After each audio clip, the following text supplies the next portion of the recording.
तरुण जी, पंचकुला हरियाणा से। राधे राधे राधे गुरुदेव। गुरुदेव, आपके चरणों में नमन। गुरुदेव, श्री जी की कृपा से 1 वर्ष पूर्व यूट्यूब के माध्यम से मैं आपकी शरण में आया। इसके कुछ वर्ष पहले से नाम जप तो चल रहा था श्री जी की कृपा से, परंतु इसके उपरांत सत्संग स्वाध्याय के महत्व को समझा, जिनकी महिमा को मैं अपने जीवन में आए अनेकानेक सकारात्मक प्रभावों के रूप में अनुभव कर रहा हूँ। गुरुदेव, कई वर्ष पहले मुझे परम पूज्य स्वामी राम सुखदास जी महाराज से मिलने का सौभाग्य प्राप्त हुआ था। उसके उपरांत उनके द्वारा लिखी हुई अनेक पुस्तिकाओं को पढ़ने का सौभाग्य मिला। उनकी पुस्तकों में वे अनेक जगहों पे चुप साधन का उल्लेख करते थे। उनका कहना था कि यदि साधक नाम जप के साथ साथ दिन में कुछ मिनट चुप साधन का अभ्यास करे। देखो, चुप साधन का मतलब रहस्य समझे हो? अपने को सबका साक्षी मानना। हम नाम जप कर रहे हैं, नाम कुछ सोच रहे हैं, नाम कुछ कर रहे हैं, जैसे शांत बैठे हैं।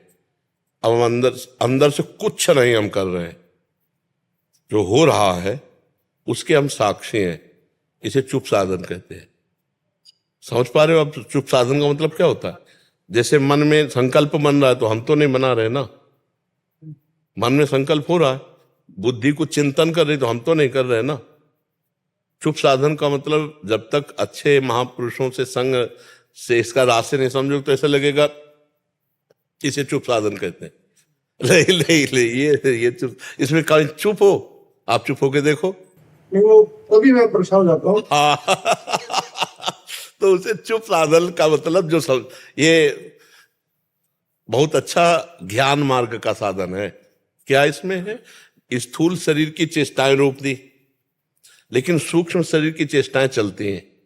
मन बुद्धि से, चित्त से जो चिंतन हो रहा है, अहम से जो क्रियाएं की गई हैं भूत में, या जो हमें भविष्य में करना है, या वर्तमान में जो हम वो चल रहा है ना। आप पकड़ पा रहे हो हमारी बात की नहीं? अब कहाँ चुप कहाँ है? चुप तो नहीं ना। इसी में चुप ढूंढना है कि इन सबको मैं देखने वाला हूं, मैं करने वाला नहीं हूं। मन में जो हो रहा मैं देख रहा हूं, इंद्रियों में जो हो रहा मैं देख रहा हूं, चित्त में जो हो रहा मैं देख रहा हूं ना। आप ज्ञान में आप दृष्टा हैं, आप शरीर थोड़ी हैं, न स्थूल शरीर है, न सूक्ष्म शरीर, न कारण शरीर।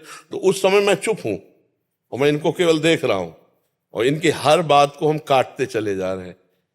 नकारात्मक, ये मैं नहीं हूं, ये मैं नहीं कर रहा हूं, ये मैं नहीं सोच रहा हूं।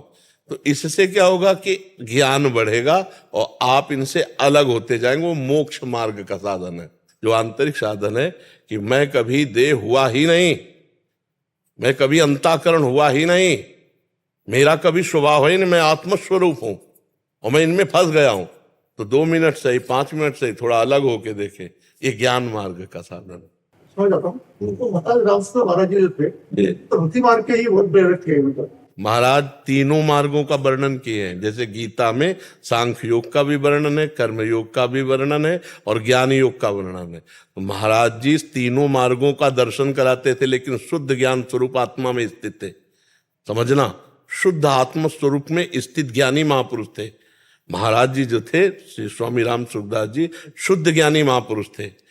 जो भक्ति का रहस्य है वो ज्ञान का भी रहस्य है। दोनों एक ही जगह पहुंचते। तो जो ज्ञान में सिद्ध हो गया तो भक्ति के रहस्य को भी जानता है और कर्मयोग को भी जानता है, और जो कर्मयोग से सिद्ध हो गया वो भक्ति रहस्य को भी जानता है, ज्ञान योग को भी जानता है। जो भक्ति से सिद्ध हो गया वो कर्मयोग को भी जानता है और ज्ञान योग को भी जानता है।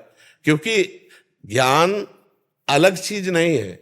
जैसे ज्ञान का तात्पर्य है कि जो सर्वत्र है, जैसे हम भक्ति में कहते सिय राम मैं सब जग जानी, तो ज्ञान में कहते सर्वम खलमिदम ब्रह्म नेनानास्ति किंचन। एक ही बात हुई ना।